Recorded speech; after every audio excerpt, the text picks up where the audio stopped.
Avant de commencer à faire ma présentation, je vais d'abord vous demander dans l'assemblée qui c'est qui a fait du lazy loading avec Angular 2. Ok, il y a une dizaine de personnes. Et qui a trouvé ça simple parmi ces 10 personnes? Bon, il y en a un, mais il triche. Il fait du Kubernetes et c'est facile pour lui, donc je pense que ça veut tout dire. J'espère que, en fait, moi je trouve que c'est pas si simple, mais il faut avoir bien compris les petits pièges et tout. C'est pour ça que je fais ce talk. Alors, il y en a déjà qui ont déjà vu des présentations de ma part. Et je tiens à m'excuser encore une fois, j'ai tenté de faire un jeu de mots foireux sur le titre. Et encore une fois, je me suis vautré sur l'orthographe. Donc, pour faire pénitence, aujourd'hui, j'ai décidé de vous parler du lazy loading, de Angular, mais aussi d'autres choses. Ceux qui ne me connaissent pas, je m'appelle Igor, je suis sur Toulouse, ça fait plus de 15 ans que je travaille ici, je travaille chez Monkeypatch. On est une OSS2I toulousaine, du coup. Vous pouvez me contacter par Twitter, mail, Slack et tout le bordel. Pas trop, parce que sinon je bosse pas. De quoi on va parler? En fait, avant de parler du Angular, je vais d'abord vous parler de TypeScript, JavaScript. Disons que c'est la même chose pour moi. Et après, je vous parlerai en 3 parties de comment on fait ça dans Angular. La première, qui est importante, qui est comment on le met en place. La deuxième, c'est quelles sont les options qu'on va pouvoir faire. Et enfin, je vais réserver le point compliqué pour la fin. Quand on aura tous l'impression que c'est super simple, on va partir sur les trucs un peu plus compliqués. Et donc, être lazy en TypeScript, donc pour moi, c'est l'occasion de vous parler de ce magnifique paresseux à gorge brune, on dit aussi paresseux à 3 doigts. Ça vit en Amérique centrale, d'accord. C'est plutôt un animal qui est sous-estimé, je trouve, un peu, et donc aujourd'hui, c'est aussi l'occasion pour moi de vous parler de cet magnifique animal. C'est une présentation qui est quasiment exclusivement basée sur du live coding, donc je vais vous faire du code. Alors, on va faire comme ça. Moi, on va essayer. Voilà, de faire les choses. Est-ce que c'est lisible? Oui, un peu. Run, start, dev. Ok, donc j'ai un super script ici qui prend mon code et le lance et l'exécute. Ça marche super pas avec la résolution, mais c'est pas grave. On sait. Ok. Ça exécute ce que j'ai ici à gauche. Et ici, je fais que du TypeScript, JavaScript. Ce serait la même chose en JavaScript, hein, d'accord? Je fais du TypeScript parce que c'est plus fun.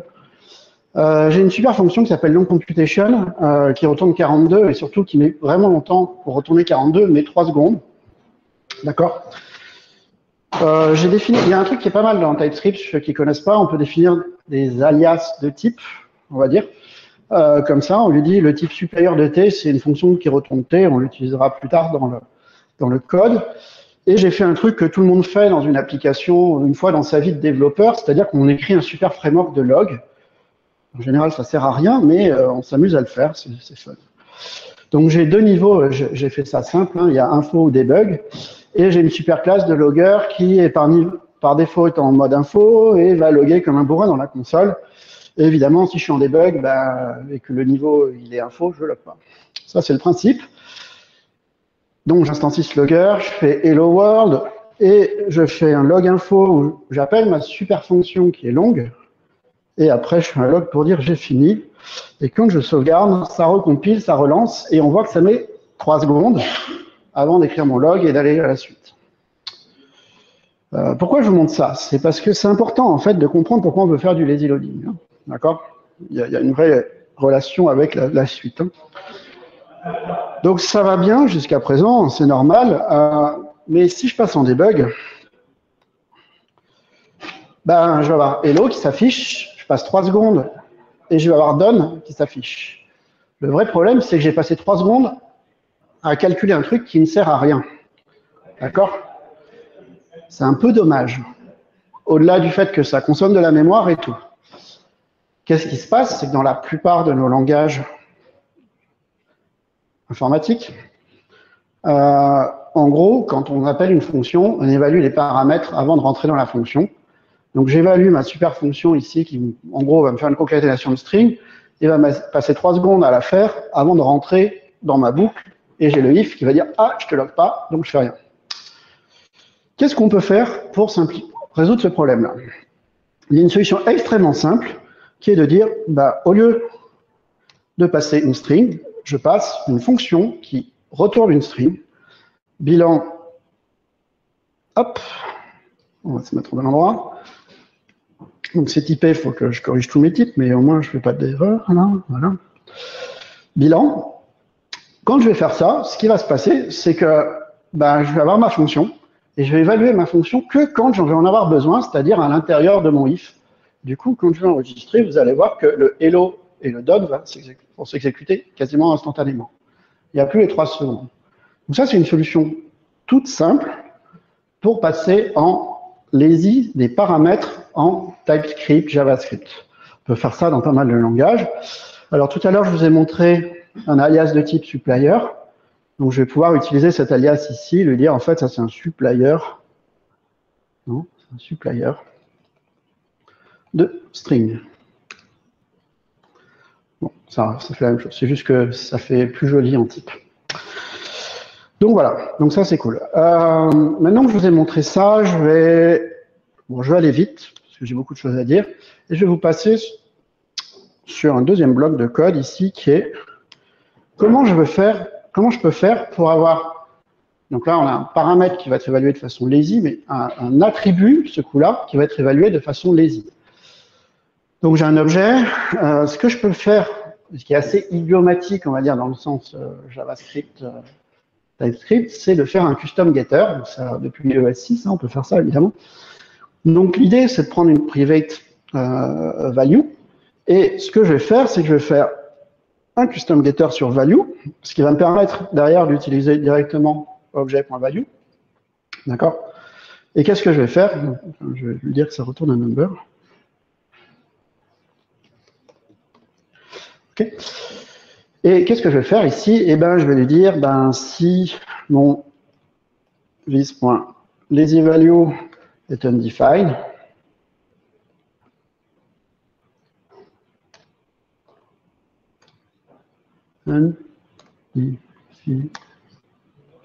bon, undefined. Ok, excusez-moi. Qu'est-ce qui se passe dans ces cas-là? Ben, je vais évaluer mon supplier qui est passé dans mon constructeur ici. Hein. D'accord? C'est horrible de faire du live coding avec cette chaleur. Vis.supplier. J'évalue mon supplier, ça me calcule ma valeur. Comme je fais les choses proprement, j'en profite pour sucrer mon supplier. Ça m'évite d'avoir des fuites de mémoire si c'est un gros truc. Et évidemment, je retourne ma lazy value. Et l'idée de faire tout ça, c'est que mon premier appel, ben, je vais payer le coût de l'évaluation la première fois, et le deuxième appel, ben, ça va être instantané. D'accord? Si j'ai pas fait n'importe quoi. Premier appel, je paye mon coût, et après, paf, ça va directement. Voilà. C'est comme si je faisais le cache sur une seule valeur. Donc voilà. Donc ça, c'était ma petite première démo, et j'y tenais pour plein de raisons. C'est que pourquoi on veut faire du lazy loading? En fait, avant de faire du lazy loading, il faut se poser cette question, et ça c'est super important. Et en gros, faire du lazy loading, ça nous permet de gagner du temps. Ça évite de faire des calculs qui ne servent à rien parce que, par exemple, dans une branche, je peux dire que je ne vais pas avoir besoin de cette valeur. Premièrement, ça permet de gagner de la mémoire, ce qui permet aussi derrière de gagner du temps avec les garbage collector. Ça permet de faire des traitements sur des flux infinis. Bon, ça c'est peut-être pas comme ça qu'on le ferait avec du ECMAScript 6 idiomatique. Là, il y a des générateurs, il y a tout ça. Disons que, mettons ça de côté pour ma présentation. Et malheureusement, bah, il y a des petits coûts supplémentaires. Je considère que c'est un peu moins lisible. Alors évidemment, ça fait un peu plus de code à taper, des custom getters, des fonctions. C'est pas vraiment ça qui est gênant en termes de lisibilité. Ce qui est gênant en termes de lisibilité, c'est qu'il y a du code dans notre custom getter ou dans notre fonction, qui va être évalué à un moment où ça va être beaucoup plus dur de le prévoir pour le développeur. Donc il va falloir qu'il se dise, ah bah tiens, là je fais cet appel-là, du coup je vais rentrer dans ce bloc de code la première fois, mais pas la deuxième fois, et ça rend le code moins lisible. Deuxième problème qui est assez important, dans l'écosystème JavaScript, il faut faire super attention. Le supplier, il ne faut pas qu'il y ait d'effets de bord. Si on commence à faire des effets de bord dans le supplier, on va avoir des mauvaises surprises. Comme on ne sait pas trop à quel moment ça va s'exécuter, bon bref, on va faire n'importe quoi, on va avoir des vrais bugs compliqués.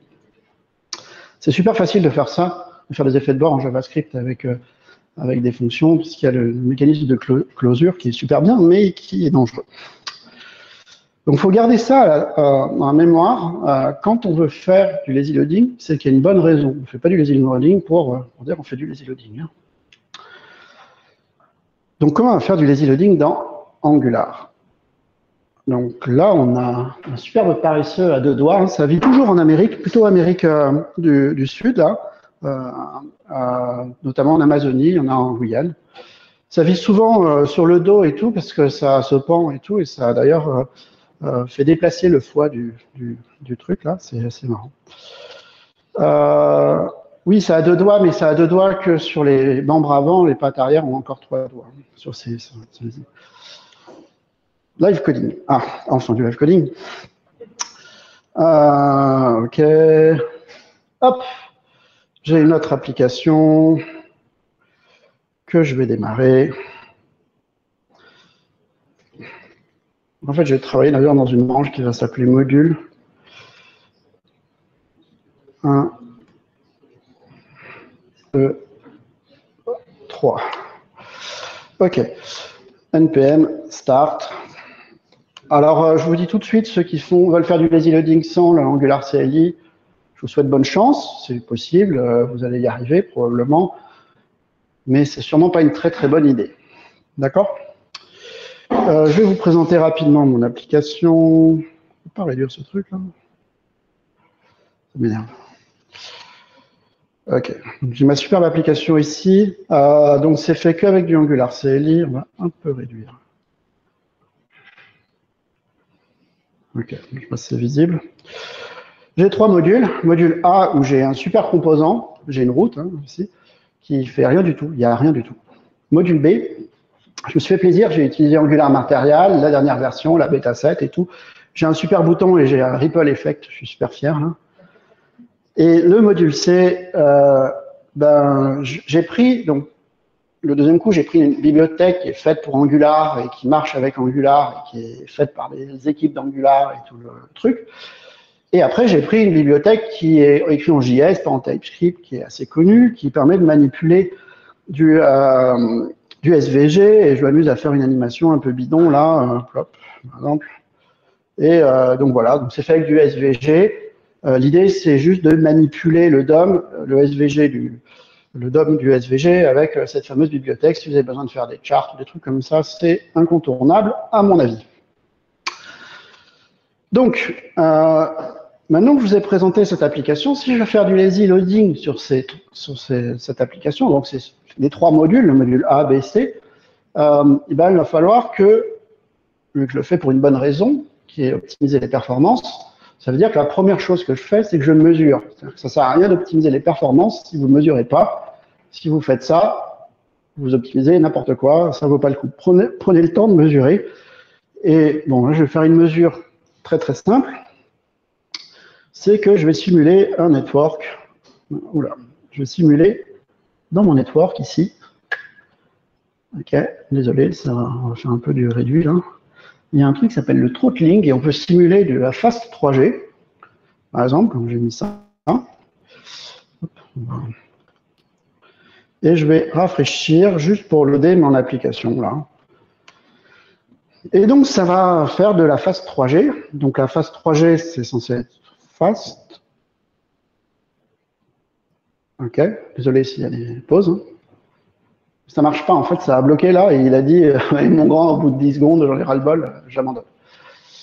Donc là, on est en train de mesurer un truc qui est pas très intéressant aussi, c'est qu'on est en train de mesurer l'application qu'on utilise pour faire du développement, en développement. Il n'y a rien qui est optimisé dans le Angular CLI quand on fait ça. Donc c'est bien de faire des mesures, mais on va faire des mesures sur les choses qui comptent vraiment. D'accord? Donc ce qu'on va faire, c'est qu'avant de vous présenter l'application, c'est que je vais profiter de peu de temps là, pour vous faire un build. Donc ng build en activant le mode production, donc avec l'optimisation de d'AOT. Ceux qui ne savent pas ce que c'est dommage, j'ai vu une présentation de Kevin il y a quelques temps. Bon, c'est pas grave. Et donc, du coup, on va voir un peu ce qu'il y a dans mon application ici. Donc, j'ai une application, Angular CLI, 3 modules, tout va bien. Mon module A, j'ai rien du tout. J'ai un composant, il y a une page HTML. Je n'ai même pas de CSS, c'est vraiment minimaliste. Mon module A, c'est le plus minimaliste que je peux faire. Le module B, ben, j'ai quoi? J'ai un MD button module, c'est juste le module qui me dit j'utilise un bouton matériel. Et j'ai un autre module qui s'appelle Browser Animated Animation Module qui est nécessaire pour matériel, pour que les animations marchent bien. Et donc je l'ai mis juste dans mon module là parce que je le veux que ici. J'ai quoi? J'ai un super composant, c'est aussi minimaliste. J'ai juste une directive ici qui dit au fait je suis un bouton matériel. J'ai rien d'autre, d'accord? Pas de CSS, j'ai rien. Module C, là j'utilise un formulaire, très bien, c'est un formulaire de base, mais voilà, pour que ce soit compréhensible. Ah, j'ai une page HTML un peu velue parce que j'ai du SVG qui va faire en gros mon animation. Et dans mon SVG, il y a un moment, j'écris juste du texte, c'est à la classe anime, d'accord? Et avant, j'ai un petit formulaire avec un ngModel, enfin c'est minimaliste. Et qu'est-ce qui se passe? C'est que je vais binder mon titre ici. Et quand je clique sur le bouton Apply, je vais faire du D3JS. Donc là, j'ai importé D3JS, ma bibliothèque JavaScript. Et je vais mettre à jour le contenu de ma balise texte dans SVG pour faire mon animation. C'est minimaliste, encore une fois, mais j'utilise une bibliothèque externe D3JS. Tout va bien. Donc, avec un peu de chance, mon build s'est bien passé. Et maintenant, je vais refaire ma mesure. Alors, du coup, je vais servir ce qui est dans le répertoire dist avec du Python. Hein. On s'en fout. Hein. C'est l'important, c'est que je sers ce qui a été construit pour l'optimisation, pour la production. D'accord? Et donc là, qu'est-ce qui se passe? Ben, j'ai toujours mon truc qui se load. Et la bonne nouvelle, c'est que normalement, je pose les doigts. Voilà, j'arrive à avoir mon application qui fonctionne.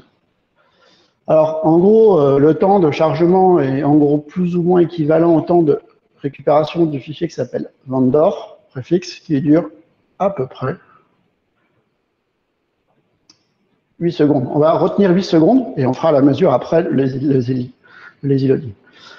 Ok, on a loadé notre application. Quand je clique, il y a tout qui est disponible. Ça marche, super, c'est cool. Ok. Maintenant, on va activer le lazy loading. Ok. Alors, super, npm start. Alors, je vais travailler en mode développement, c'est quand même plus pratique. Et je vais vous montrer comment on fait du lazy loading Angular. Première étape, alors c'est l'étape qu'on oublie, hein. Et quand on l'oublie une fois, 2 fois, 3 fois, au bout d'un moment, on apprend. Mais la première fois, ça va vous faire mal. On pense à retirer les modules. Sinon, on ne va pas faire du lazy loading. C'est débile, mais je me suis fait avoir plusieurs fois. Deuxième étape.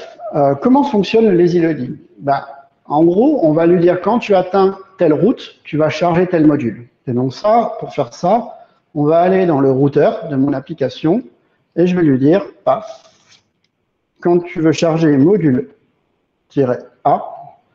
tu vas me charger tel truc. Là, je ne peux pas lui dire c'est le module A qui est à tel endroit directement, sinon, en fait, on fait une dépendance sur ce module-là et on a perdu. Donc, ce qu'on va faire, c'est qu'on va utiliser load children. Et là, en fait, on va lui dire qu'on charge le module A, mais on va lui dire en écrivant une string qui dit que c'est mode-a/. Donc, c'est le chemin vers ce fichier-là, hein, d'accord? Module, non, mode-a.module. Une fois qu'on a mis ce chemin-là, il faut lui donner la classe et on fait dièse. Et pour éviter les bêtises, on fait copier-coller du nom de la classe. OK? Paf. Maintenant, on fait pareil pour le module B et le module C.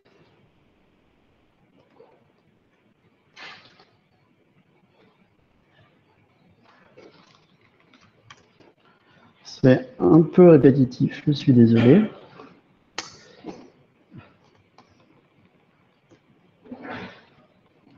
Module C.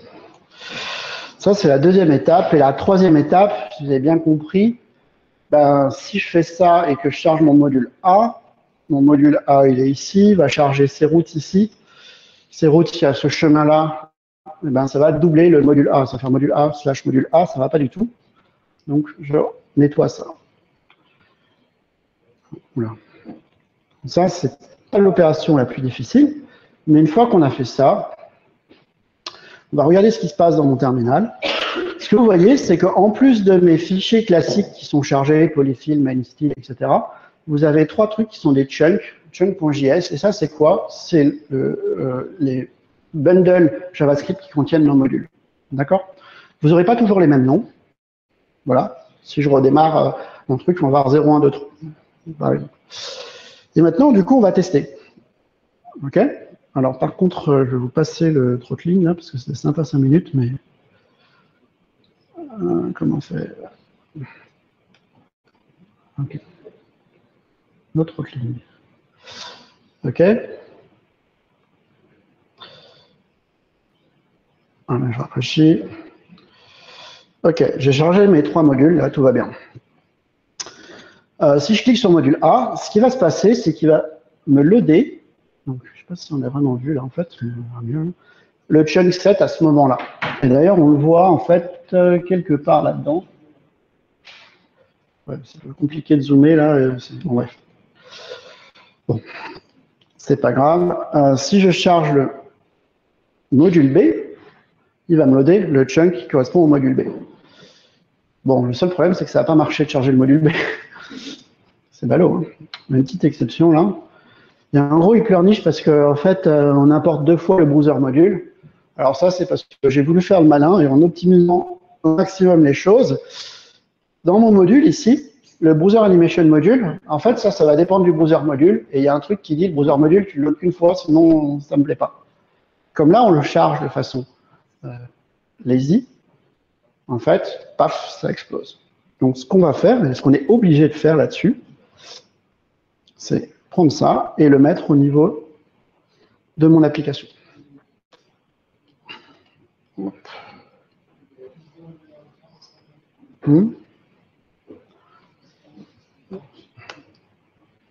Ça devrait marcher là, non?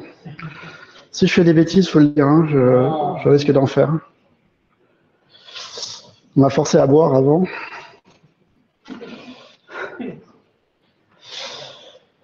Yeah, on va refaire mon truc. Module A, ça a l'air de marcher. Module B, ça a l'air de marcher. Et module C, ça a l'air de marcher aussi. D'accord? Donc maintenant qu'on sait faire du lazy loading, on peut regarder, il y a bien dans le network, il y a bien les chunks qui sont loadés ici.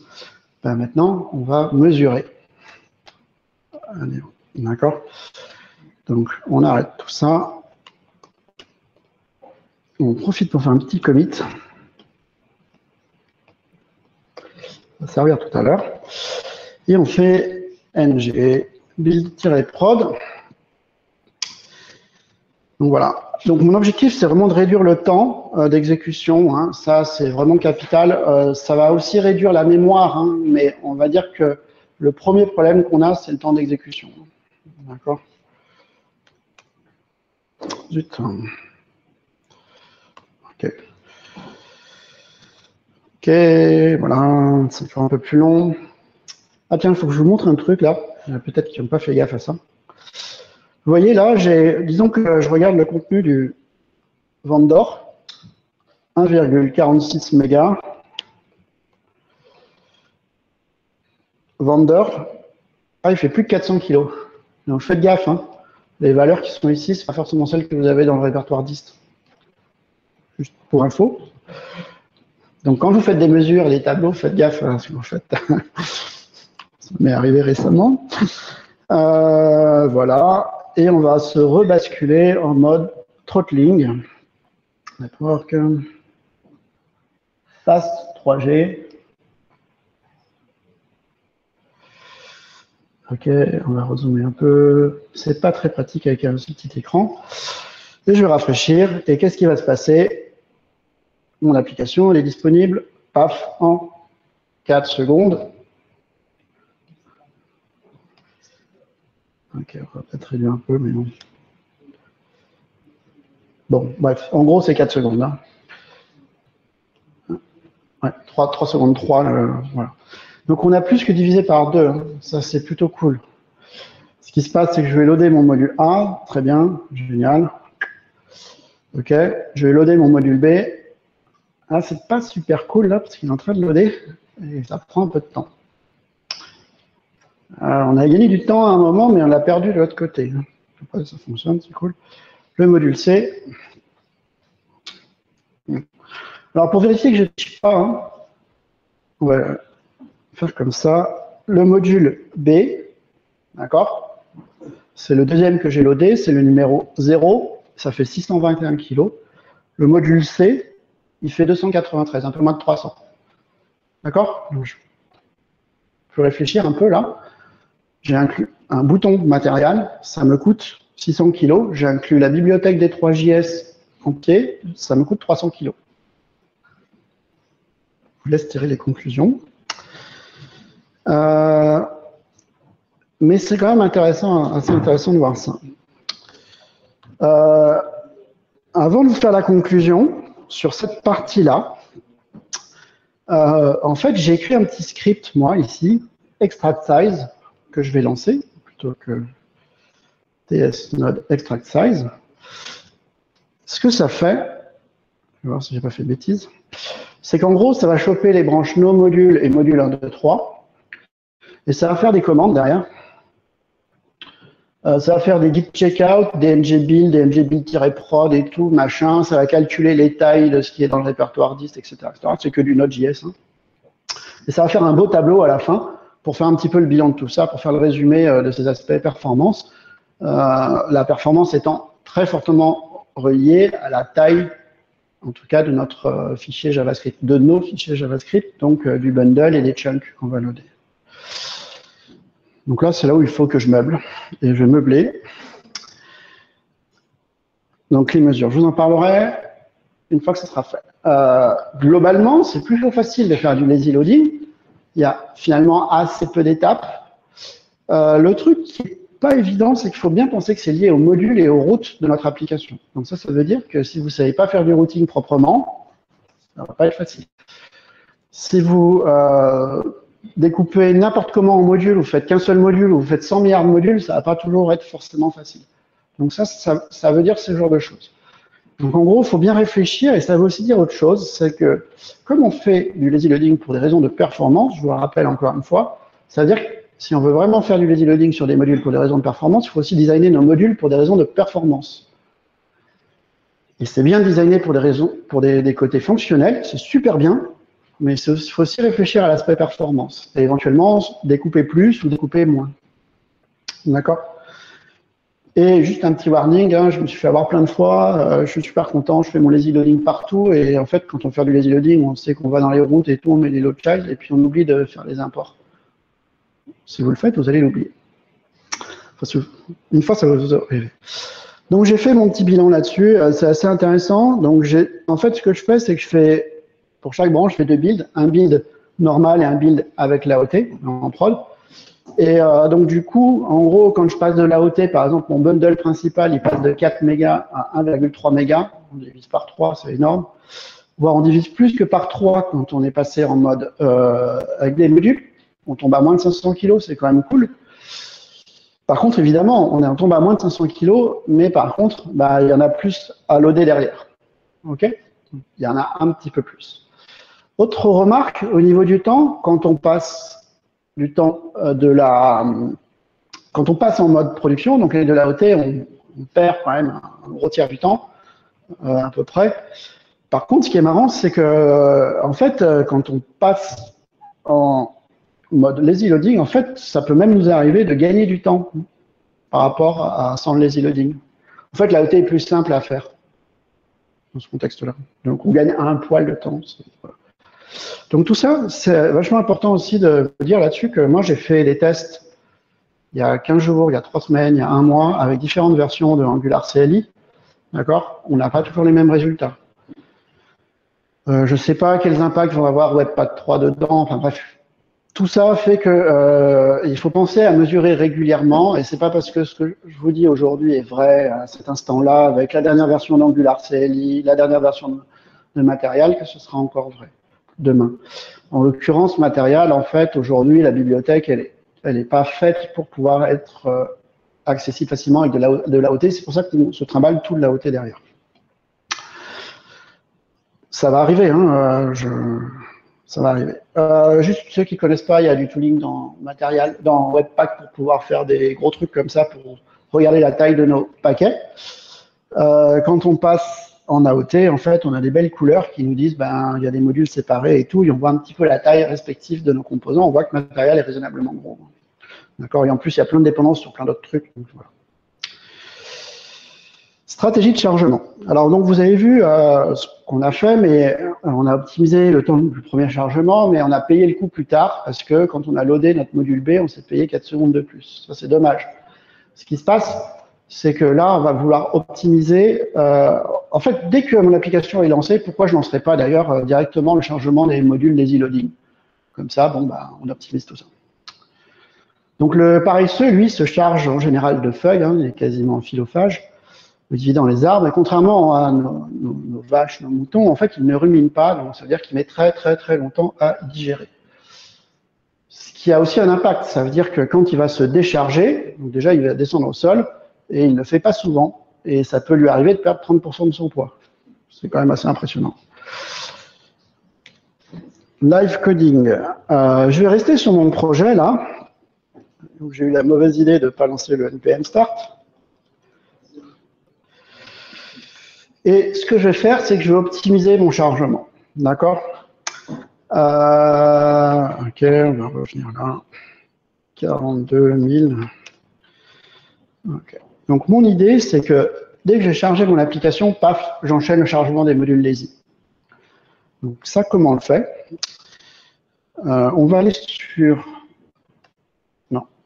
On va aller sur les routings de mon application.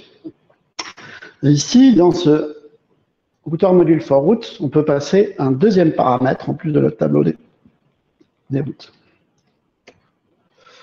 Ce deuxième paramètre, c'est des configurations. Peut-être qu'il y en a qui ne connaissent pas, donc je vais montrer le Enable Tracing True. D'accord? Ça fait quoi? Ça va loguer ce qui se passe dans votre routeur. OK? Si vous êtes un peu en difficulté, vous pouvez commencer par faire ça. C'est anecdotique, hein, c'est juste pour ceux qui ne connaissent pas. Et en fait, on a un truc qui s'appelle Preloading Strategy. Et dedans, on va pouvoir lui passer un objet qui va lui définir la stratégie de chargement de nos modules lazy loadés. Donc, preload all module. J'importe. Donc, c'est un truc qui est dans les routings. Hein, d'accord? Je sauvegarde. Et je retourne ici. Et on va essayer de voir ça comme ça. Je vais loader mon application quand elle aura buildé.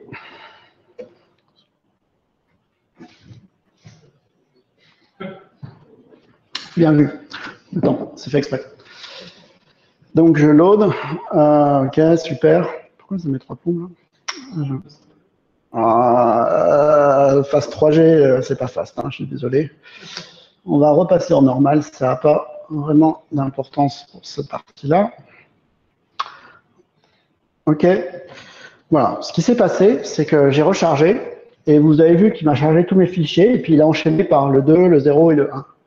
D'ailleurs, vous voyez qu'il y a une première partie ici, je charge ces premiers fichiers, et la deuxième partie, c'est mes modules lazy loading. Donc quand je clique ici, paf, il n'y a plus rien à charger, en fait, c'est déjà chargé. Ça y est, j'ai gagné. Donc c'est pas dur ça. Mais comme c'est tellement pas dur, on va faire un truc plus compliqué. On va faire un truc plus compliqué parce que, par exemple, là, ok, mon module A, il est tellement léger, je ne vais pas m'amuser. Peut-être qu'il n'est pas très utile aussi. C'est l'aide de l'application, personne n'y va. On a passé 3 ans à développer ça parce que nos super PO trouvaient ça important. Ou c'est l'administration de notre application, ça sert à une personne qui est effectivement product owner du projet. Donc, il nous a fait bosser la moitié de son temps dessus. Par contre, ça sert à personne d'autre, quoi. Donc c'est dommage de loader ça, et donc celui-là, on a beau le mettre en lazy, on ne veut jamais le préloader. Par contre, les autres, on veut quand même du lazy loading dessus. D'accord?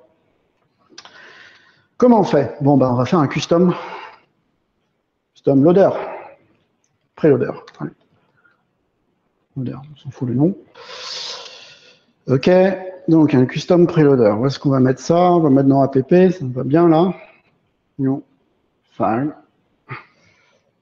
preloader.ts, export class, hop. Juste pour information, il va falloir que ce soit injectable. OK? Donc, qui dit injectable, a priori, il y a des chances que dans mon module, je le mette dans le provider, sinon ça ne va pas trop marcher. On va retourner ici. Et en plus, il va falloir que ça implémente un truc qui va bien, qui s'appelle alors, c'est là où il ne faut pas que je me plante. Preloading stratégie, yeah! Implémente all members, merci. Je ne sais pas pourquoi il râle là-dessus, mais en fait, ce n'est pas très grave. Il faut que j'implémente cette fameuse fonction. On va faire tous les imports qu'il faut. OK. Hop. Import. OK. Ça ne lui plaît pas parce que je ne retourne pas d'observable de rien du tout. Donc, je vais faire le truc minimaliste, return off nul. On va importer le off. Oui. On va pas se planter. Voilà. Donc là, en fait, j'ai fait un super preloader qui ne préload rien du tout. On va faire notre import. Et on retourne dans notre cas classique, c'est-à-dire que je préload rien. Si je veux tout préloader, ben, je vais faire return. Alors en fait, c'est pas terrible ce nom. Fun. OK. Ça me retourne mon observable de une. Je ne sais pas comment c'est fait, ce qu'il y a dedans. C'est pas mon souci pour l'instant. Ça n'est même jamais. Et là, je retourne mon truc. Mais du coup, on va essayer de mettre de l'intelligence dans mon application. Comme je vous ai dit, il y a des choses qu'on veut loader, d'autres qu'on ne veut pas loader. Donc, on va faire un if route. Donc, on a notre route. .data. Et route.data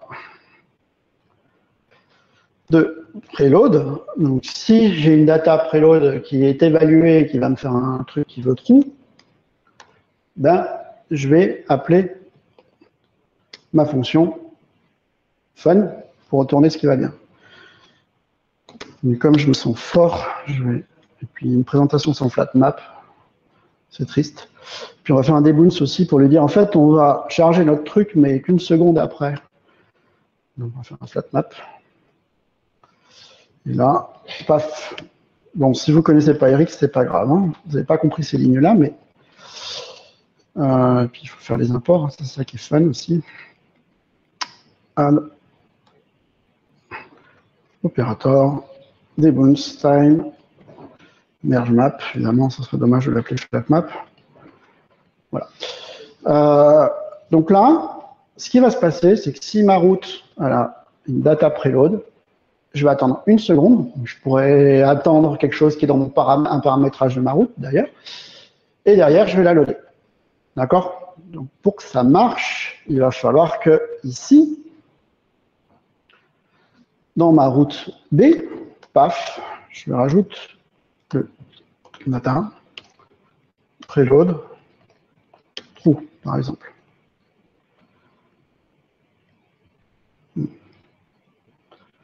Hop.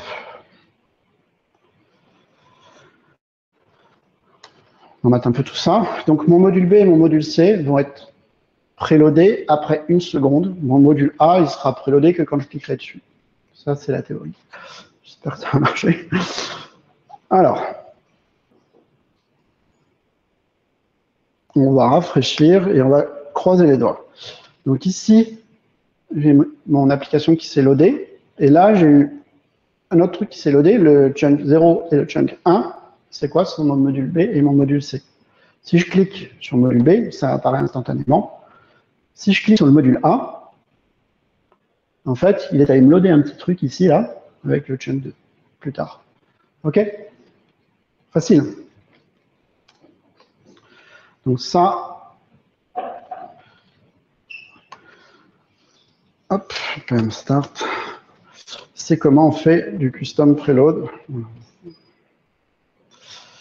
Hop, on va fermer lui. Et j'ai une dernière application, une dernière démo pour la dernière partie. Donc, choisir comment on charge les choses, les modules, c'est super simple. Franchement, il y a la classe qu'il faut. Une fois qu'on a vu un exemple, ben, en fait, on fera tout ce qu'on voudra, il n'y a aucun souci. Le seul petit souci, c'est que la classe Preloading Strategy, elle est marquée en expérimental, ça veut dire que l'API peut changer. D'ailleurs, vous avez vu, c'est pas toujours très explicite.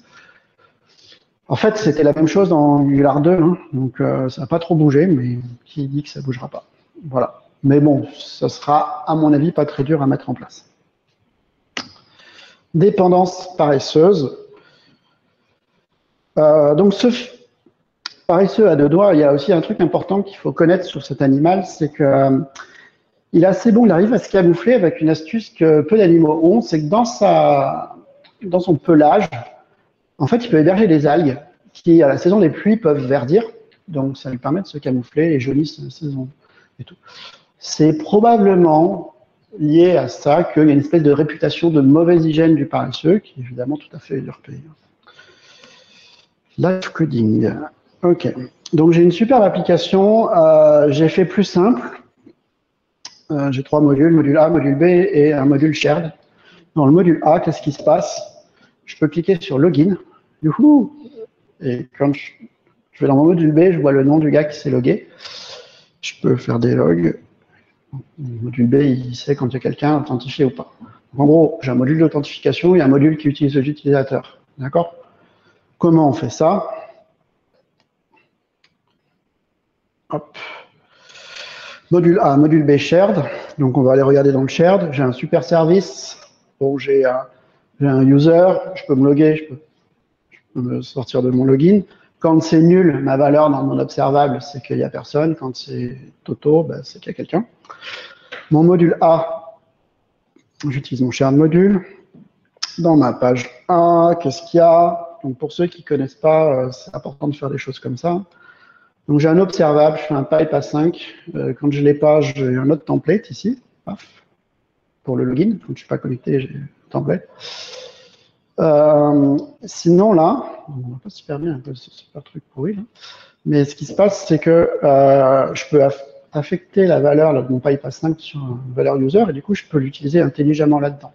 La bonne nouvelle, c'est quand on utilise ce genre de syntaxe, on n'est pas obligé de faire des subscribes partout dans notre application. Et ne pas faire de subscribe, c'est ne pas oublier le unsubscribe que tout le monde oublie, évidemment. Surtout qu'il y en a qu'on n'est pas obligé de mettre. Donc, du coup, ça rajoute de la confusion. Donc, j'ai un user observable que je récupère directement depuis mon service, login, logout, rien d'intelligent là-dessus et c'est bindé sur mes boutons.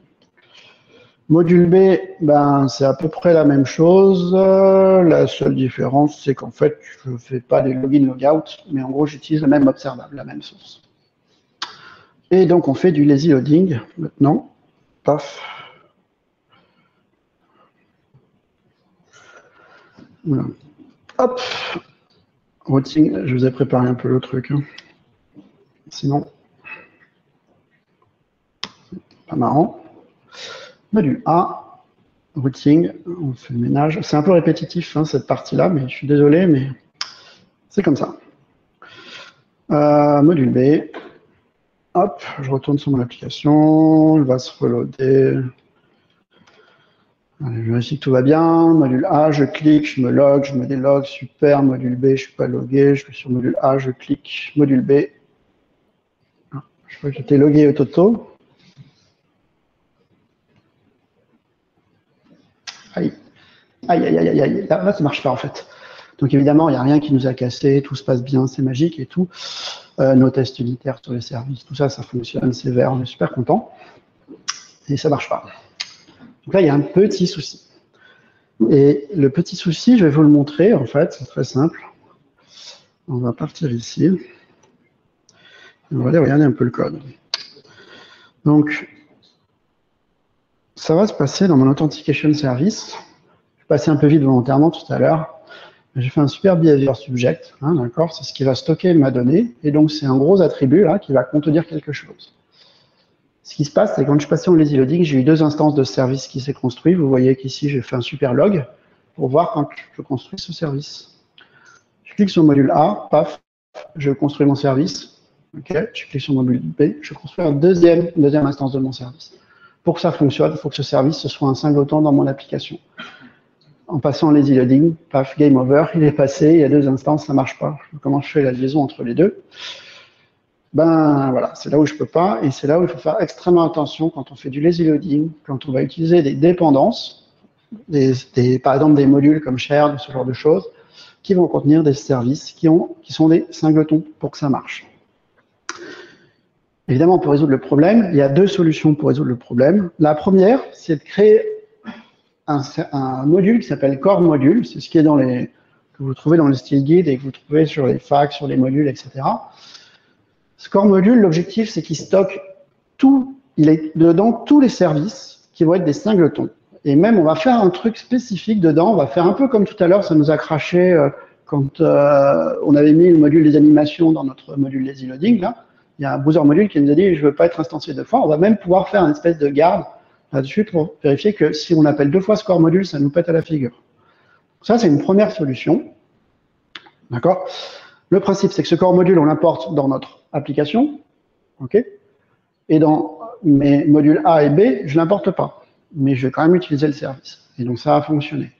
Ça peut être un peu perturbant, mais ça a fonctionné. Deuxième solution, c'est celle que je vais vous montrer, hein, qui en gros part du même principe. Hein. L'idée, c'est de construire qu'une seule fois mon élément. Et donc pour faire ça, la solution que je vous montre, c'est que mon shared module ici, je vais l'exposer de 2 façons différentes. Une fois pour mes modules qui vont dépendre de ce qui est dedans, par exemple mes templates, des composants qui sont utilisés partout, ou des services qui sont effectivement sans état, d'accord. Et je vais faire une deuxième exposition avec static for route. Alors, c'est important de bien nommer ces fonctions, évidemment. Ça, implicitement, on sait que ce sera utilisé que pour le route, mon application module, d'accord, et pas pour les autres. Il y a un type spécial qui s'appelle module with provider. Return. Il faut que je retourne quoi? Un ng module, c'est moi. Un shared module et des providers. Les providers, c'est quoi? En fait, c'est celui-là que je supprime ici et que je mets ici.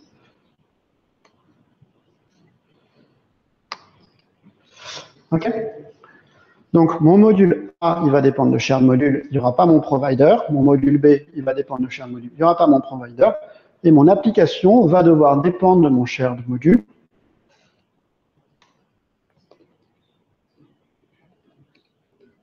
Point for route.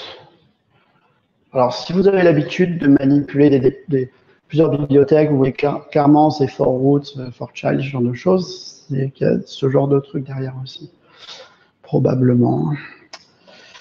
Bon, on va vérifier que ça fonctionne, on va croiser les doigts. Je vais sur le module A, j'ai loadé mon service, je clique sur Login, je vais sur le module B, ça marche. Je me délogue, le module B est à jour. OK. Il me reste un peu de temps ou pas? Alors, je ne vais pas vous faire la démo, mais je vais vous parler rapidement j'ai implémenté exactement le même comportement, mais avec du Redux, du NGRX Store. Et donc, j'ai fait des actions, j'ai fait tout ça. Et la première remarque, qui c'est qui fait du Redux sur ces applis Angular? OK. Il n'y en a pas assez, c'est vachement bien, en fait, j'aime bien. Il y avait une super présentation. Je ne vais pas trop faire de pub, mais voilà. En fait, dans Redux, on va avoir un énorme état partagé dans toute mon application. Ça va être notre store qui va contenir cet état. Et donc, évidemment, c'est un énorme singleton. OK? Pour ça, il faut faire attention là-dessus. Mais ce qui se passe, c'est que le traitement des opérations va être fait dans des reducers. Et par exemple, je vais avoir un reducer qui va s'intéresser à mon module A. Comme ce serait débile de charger mon module A juste pour choper ce reducer, l'idée, en fait, c'est que quand je vais loader de façon paresseuse mon module A, en fait, je vais prendre le store et je vais lui dire, en fait, tu mets à jour tes reducers et tu me rajoutes le module A. D'accord? Donc, dans NGRX, on peut updater à chaud les reducers de mon application et notamment le use case classique, c'est du lazy loading. C'est pas parce qu'on fait du Redux qu'on peut pas faire du lazy loading, c'est je demande juste de faire un poil plus de boulot là-dessus. D'accord? Je pouvais faire la démo, mais c'est pas très grave. Donc, petit rappel dessus, dès qu'on a des singletons injectés, en général des services, on va avoir un problème. Les deux solutions, le core module ou faire une double exposition de notre module qui contient ces providers. Globalement, on arrive à faire tout ce qu'on veut avec. Et c'est là où, en général, ça peut nous faire très mal, en fait, le lazy loading, parce qu'on va être tout content, on va arriver à faire notre truc, et en fait, on va jamais comprendre pourquoi ça marche pas dans notre application. Et on verra pas ça dans les tests unitaires, on les verra sur les tests d'IHM. Pour faire de la pub pour le prochain meetup sur Angular. Conclusion. Alors, le lazy loading, ce qu'il faut, encore une fois, je vais répéter, c'est important de savoir pourquoi on le fait. On le fait pour réduire ce qu'on appelle le web app gap, c'est-à-dire, en gros, quand j'arrive sur une application, sur un lien, paf, je télécharge, et c'est le temps que je vais avoir entre ce téléchargement, ce clic, et que mon application soit disponible. Plein de solutions, plein de choses qui sont, évidemment, peuvent tous fonctionner ensemble pour faire cette réduction. La première chose, c'est optimiser vos assets. D'accord? Arrêtez de mettre des images de 10 mégas. Faites du SVG, c'est mieux. La deuxième chose, c'est builder en AOT. Alors, ceux qui font pas gaffe, je vous le rappelle, si vous buildez pas régulièrement en AOT dans votre intégration continue tout, vous risquez d'avoir des mauvaises surprises parce que c'est pas parce que ça build normalement en dev que ça va builder en AOT. Troisième point, faire du lazy loading. Et après, on peut aller plus loin, on peut faire du server-side rendering, Angular universal, ce genre de choses. Moi, j'ai pas creusé jusqu'à là, mais c'est sûr qu'on peut encore aller creuser derrière. La bonne nouvelle, c'est qu'à chaque fois, à chaque release des Angular CLI et tout le truc, ça s'améliore, ça c'est cool. Et juste pour revenir, encore une fois, hein, ça résout pas tous les problèmes, on fait pas du lazy loading pour montrer qu'on sait faire du lazy loading, on fait du lazy loading pour des bonnes raisons. Ça sous-entend aussi bien designer, bien connaître son application. Ça, c'est super important. Pour finir, je peux poser une question. J'ai un stickers, je vais vous offrir parce que c'est royal, en plus c'est mes persos. Angular, s'il y en a qui veulent. Et j'ai posé une question avant. Du coup, comme ça, après, c'est vous qui vous amuserez à me poser des questions compliquées. Et le premier qui me répond quelque chose assez proche, qui va me donner le nombre d'heures. Non, le nombre de minutes que peut dormir un paresseux dans la vraie vie, hein, pas dans des zoos. Je lui donne un stickers. Le plus proche. Il y a des volontaires? 50 000 minutes. 50 000? Non, c'est moins. 80. Non, c'est plus. Ouais, un peu plus. 800? Est-ce qu'il y a, commence à être dans le même bon ordre de grandeur? 10 000? Non. Bah, 800, allez. 800. En fait, ça dort à peu près 10 heures, en fait. C'est super. Alors, si vous avez des questions, sur la formidable vie des paresseux, je suis capable de vous répondre éventuellement sur des trucs Angular, mais bon, j'ai un peu donné tout ce que je savais là-dessus. Ouais. Des paresseux en France? Oui, on trouve des paresseux en France, en Guyane. Il n'y a pas de souci, en Guyane, c'est parfait. Et évidemment, il y en a dans les zoos. Après, c'est pas un animal très star dans les zoos, vu qu'il manque de peps. C'est sûr que, bon, voilà. Oui. Pour la démo avec NGX, c'est parti de la version 4 à la fin, ou tu as fait ça avec la version 2? J'ai fait que yarn install machin, donc j'ai pas pris avec une version alpha. Non, j'ai pas testé avec la version alpha. J'ai pas testé avec la version alpha, avec Redux, je me suis contenté de la version de base. D'ailleurs, je suis curieux de savoir les nouveautés qu'il y a dedans, tu m'en parleras. Ok. Ok, excellente. Bah, à l'occasion, je le testerai et voilà, super. Bonne nouvelle si c'est encore plus simple avec la version 4 de Redux quand elle sortira. Ok? Oui, Julien? Moi, je voyais il y a trois façons de préloader ces assets. Il y a ce que tu as montré, avec les stratégies. Il y a les nouveaux links préload qu'on peut mettre dans les méta. On fait les href, enfin les links, et on peut lui dire preload. Ouais. Et il y a le service worker aussi. Oui, alors le service worker, on est.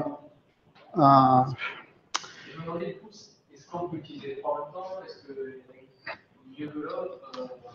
Disons que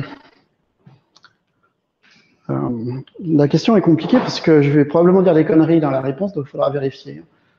Comment on peut faire avec ces 3 stratégies de loading? Alors déjà, la stratégie qu'on va utiliser dans un link et tout, je pense qu'on va plutôt la réserver, par exemple, si on veut loader une fonte, loader un SVG qui contient des icônes, ce genre de trucs, d'accord? Par contre, tout ce qui va être du code, des choses comme ça, effectivement, la solution WebWorker et la solution lazy loading classique, pour moi, c'est des choses qui font sens. Dans tous les cas, ça va se baser sur la gestion des modules de Angular. Les modules de Angular, il y a du boilerplate partout, on ne comprend pas tout ce qui se passe dedans, enfin, il faut du temps pour tout comprendre, mais c'est que ça a une bonne raison, c'est que ça nous permet de modéliser notre application et ça sert le tooling pour faire tous ces sous-systèmes-là. Je n'en ai pas parlé, mais nos amis, il y a des gens qui font peut-être partie du GDG ici, et qui font du Android. Et en fait, ils parlent d'instant app, etc., des trucs qui se préloadent, enfin qui vont se loader pour démarrer nos applications super vite. Faut pas rêver, ça va être exactement les mêmes problèmes. C'est des histoires de modules, de dépendance entre les modules. Quand on va avoir des singletons, ça va poser les mêmes problèmes. Donc en fait, là, on n'a pas découvert des nouveaux problèmes, d'accord? Et je pense que séparer un module et le rendre, on va dire, indépendant et chargé de façon lazy, ça va faciliter le boulot des web workers, ça va pouvoir donner des priorités. Dans tous les cas, c'est une bonne base de séparer, de réfléchir à comment on va découper notre application. Le problème aussi, c'est quand on ne sait pas comment est utilisée notre application, comment on la découpe, ça c'est un autre souci. Quand on sait, c'est plus facile, quoi. Après, on peut faire un découpage fonctionnel. En général, c'est plutôt pas mal, mais si on veut aller jusqu'au bout, il faut aller plus loin. Il faut vraiment regarder Angular Universal. Moi, je suis vraiment pas spécialiste. Il faut demander à Wassim quand il sera là. Pour le dev test, puisque bon, il parle régulièrement de ce sujet-là, ou si quelqu'un veut faire une super présentation sur le sujet. Pas de main qui se lève, c'est dommage. Moi, ça m'intéresse beaucoup. J'aimerais bien voir du code tourner et tout. Donc, et savoir que ça va aussi poser des problèmes quand on va utiliser des bibliothèques du type matériel et tout. Il y a encore du boulot. Malheureusement, il y a encore du boulot pour matériel. C'est bien, c'est une bibliothèque qui est intéressante, qui est pas mal foutue, qui est un peu trop grosse pour ce que ça fait, à mon sens. Je ne suis pas super fan, mais petit à petit, avec le temps, tout ça, ça va s'améliorer. D'accord? Voilà. Je posterai... Ouais. Ah zut. Ah non, tu avais déjà essayé de poser une question contre. J'avais une autre question. Vous avez fait beaucoup de stats un peu sur les guides. Est-ce que le tree-checking fonctionne bien en fait? Alors, le tree-checking fonctionne très bien sur les modules qui sont faits pour. D'accord? Le tree-checking, il ne va pas passer dans des 3JS pour analyser le truc parce qu'il ne sait pas le faire. Et donc pour ça, en fait, il faut qu'on soit l'application de façon plus plus compliquée, rajouter des métadonnées pour que ça fonctionne bien. Aujourd'hui, c'est comme ça. Par contre, pour tout ce qui est application, à l'intérieur de notre application, ça va super bien marcher. Le problème, c'est que dès qu'on va sortir un des modules et en faire une librairie pour le réutiliser à plusieurs endroits, ça va être plus compliqué. Mais on aura la solution, n'est-ce pas? Je lui savonne la planche. Je suis salaud. Ouais. Si un jour, est-ce que c'est mal de dire trop découpé, ça tue le découpage? Soit je retrouvais par exemple avec une quarantaine de check files et du coup on perdrait du temps en plus pour chercher le bon. Alors, disons que sans mesure, je vais me hasarder à faire une réponse, mais la vraie réponse, c'est qu'il faudrait qu'on mesure dans pas mal de cas et pas mal étudier le sujet. Ce que je pense, c'est que si on fait la somme des tailles des bundles, quand on est passé en lazy loading, c'est plus lourd. Donc en fait, quand on passe en lazy loading, si on fait la somme et qu'on charge les trucs 1 à 1, c'est un peu plus lourd. Mais l'idée, en fait, c'est de tricher pour rendre le truc plus rapide. Donc si on exagère, si chaque fichier, chaque composant, ça devient un module, je pense qu'il y a un moment, on va abuser. Ce qui va se passer aussi, c'est qu'il y a des modules qui vont dépendre d'autres modules, qui seront peut-être chargés par un autre module. Comment ça va fonctionner tout ça? En fait, on risque de loader plusieurs fois le même module, ça risque d'être un peu débile.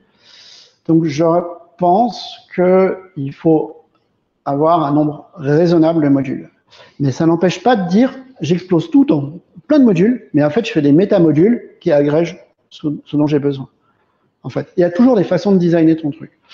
Mais encore une fois, là, je dis ça sans mesure, donc je peux dire beaucoup de conneries comme ça, il faut prendre le temps de mesurer. Et moi, c'est en mesurant que j'ai vu des trucs que je trouvais bizarres, en fait. Je me suis posé la question. Et ça prend pas si longtemps que ça à le faire. Si vous voulez le script pour faire les calculs, je vous le file, hein, c'est pas un problème. Demandez-moi ça sur le Slack. Je pense que je ne vais pas pousser ça sur le GitHub. Il y a déjà trop de bordel sur mon GitHub, je suis désolé. Voilà. Oui. Est-ce que justement tu t'es posé la question dans un contexte mobile? Est-ce qu'il valait mieux désactiver les e-loading? Tu peux te dire que dans du mobile, tu vas perdre la connexion à un moment, la récupérer. Clairement, dans un contexte de mobile, d'abord, c'est là où on va avoir des connexions fast 3G quand on est content. Donc, c'est là où ça va être le plus intéressant d'en mettre. Par contre, c'est là où il va falloir minimiser parce qu'on va perdre vite la connexion. Donc, c'est là où c'est très intéressant d'avoir le preload all module en stratégie de chargement. Ça veut dire qu'on sait que pendant un certain temps, on va avoir la connexion. Alors là, on va se loader vite et on va essayer de tout charger au maximum.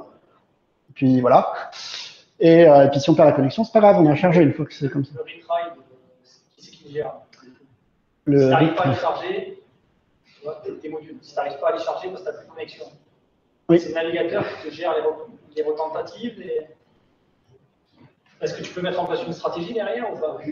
En fait, le web, c'est que c'est pas toi qui décides comment c'est fait. Hein, ça. Justement, la question, c'est est-ce que toi, tu peux décider ça? Ben non, mais en fait, libre à toi d'écrire ton client avec Fame, par exemple, pour faire les appels REST, et décider de mettre des retries dessus, et de prendre les pages, et de faire un renderer, puisque tu as un peu de temps, CSS et tout le truc, et avec un script engine, ça devrait être faisable, hein, en Kotlin, en quelques lignes. Non, oui, je pense qu'en fait, là-dessus, je ne toucherai pas trop ce que fait le browser et les trucs. Alors, Google fait beaucoup d'efforts hein, sur le web mobile. Par contre, Apple, ils s'en foutent un peu pour schématiser. Tu envisages le cas que ton module ne se charge pas? Potentiellement, ouais. Mais tout à l'heure, tu as vu, en fait, des fois, il y a des trucs qui ne se loadent pas et on a des erreurs 400, des trucs comme ça, ou des timeouts, des erreurs de timeout. Est-ce que ça pourrait se gérer au niveau du custom preloader? Je suis pas. C'est une excellente question. Est-ce que si on mettait des retries dans le custom preloader, on arriverait à faire des choses? Pourquoi pas? Ok. J'ai déborde.